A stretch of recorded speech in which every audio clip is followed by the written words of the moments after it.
আসসালামু আলাইকুম ওরহমতুল্লাহ। আজকের ভিডিওতে আমরা আলোচনা করব গামপ্রো ভ্যাকসিন নিয়ে। কেন এটা দেওয়া দরকার, কখন দিতে হবে আর কিভাবে সঠিকভাবে ব্যবহার করতে হবে। চলুন তাহলে ভিডিও শুরু করা যাক। প্রথমেই আমরা জানব গামপ্রো রোগ কী। এটি মুরগির একটি ভাইরাসজনিত রোগ, যা মূলত ছোট মুরগিকে 3 থেকে 6 সপ্তাহ বয়সে আক্রমণ করে। এটি মুরগির রোগ প্রতিরোধ ক্ষমতা দুর্বল করে দেয়, যার ফলে মুরগি সহজেই অন্য রোগে আক্রান্ত হয়ে যায়।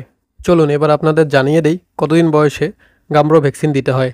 টাইগার মুরগিকে সাধারণত 14 দিন বয়সে গামপ্রো রোগের ভ্যাকসিন দেওয়া হয়, তবে এটি মুরগির বয়স এবং স্বাস্থ্যের অবস্থার উপর নির্ভর করে। কিছু ক্ষেত্রে ভ্যাকসিন 10 থেকে 12 দিন বয়সেও দেওয়া হতে পারে, বিশেষ করে যদি রোগের কোনো ঝুঁকি থাকে। চলুন এবার আপনাদের জানাই দেই কীভাবে ভ্যাকসিন দিবেন।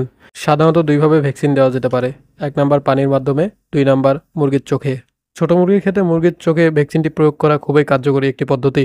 চলুন এবার আপনাদেরকে জানাই দেই আমরা কিভাবে ভ্যাকসিনটি প্রয়োগ করেছিলাম। আমরা মুরগির চোখে ভ্যাকসিনটি প্রয়োগ করেছিলাম। আমরা প্রথমেই ভালোভাবে ভ্যাকসিনটিকে তৈরি করে নিয়েছিলাম। তারপর একটি একটি করে মুরগির বাচ্চা ধরে তাদের চোখে দিয়েছিলাম। প্রতিটি মুরগির চোখে 1 ফোঁটা করে ভ্যাকসিন দিয়েছিলাম। আমরা 12 দিনের মাথায় ভ্যাকসিনটি প্রয়োগ করেছিলাম।